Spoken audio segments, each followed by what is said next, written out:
Clinical Pearls, brought to you by Medicom Oncology. Hi, my name is Dr. Eileen O'Reilly, and I'm going to discuss the current status of immunotherapy in pancreatic cancer. So many immune strategies have been investigated in pancreas cancer, and to date there has not been a robust signal, but there are certainly early hints. So for example, checkpoint inhibitors have been evaluated as single agents, both PD-1 agents, PD-L1 agents, anti-CTLA-4, and we have some data showing that in a small number of patients, responses are evident. More recently, it's been apparent that MSI-high tumors, which probably account for about 1, maybe 2% of people with pancreas cancer, are a small but important subgroup to identify where there may be a robust signal to an immune therapy. And pembrolizumab has been recently FDA approved for MSI-high tumors, but it's agnostic of tumor type. So from the GI perspective, the cancers that we would think of would be colorectal cancer, certainly cholangiocarcinoma, esophageal gastric malignancies, in terms of frequency of MSI-high, and then pancreas cancer has a small subset that need to be identified, and thus far it appears that this is overly represented by HMPCC or Lynch individuals who have pancreas cancer, where they have a high mutation burden and potential for response to immune checkpoint inhibitors. So small subset, but important subset.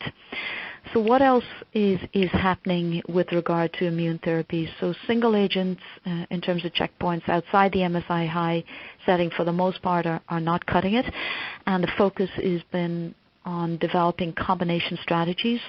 So for example, combining 2 checkpoint inhibitors together, and there are a number of studies that have been completed yet to be reported in pancreas cancer, combining, for example, a checkpoint inhibitor and a vaccine, using radiation as an immune modulator combined with the checkpoint.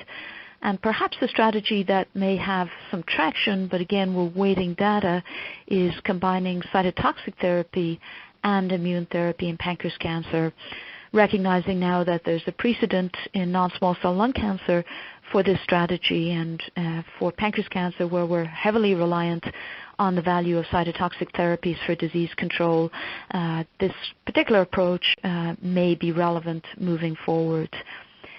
So there are a lot of targets. To give some examples of some that are in development in the immune setting, CD40, modulating the microenvironment using vitamin D modulation, pegylated PH20, an enzyme that degrades hyaluronan, that may also have some immune properties and is being looked at in combination with checkpoints.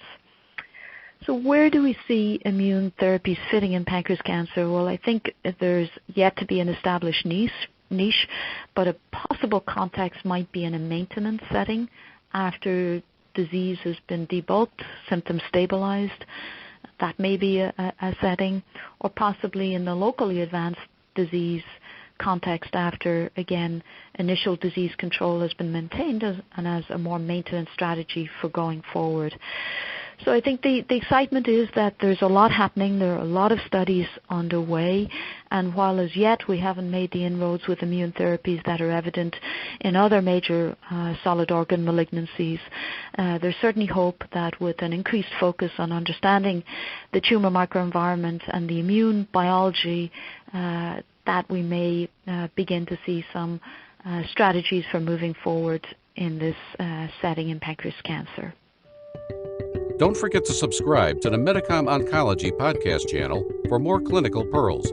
And be sure to visit partnersinpancreaticcancer.com for more practice resources.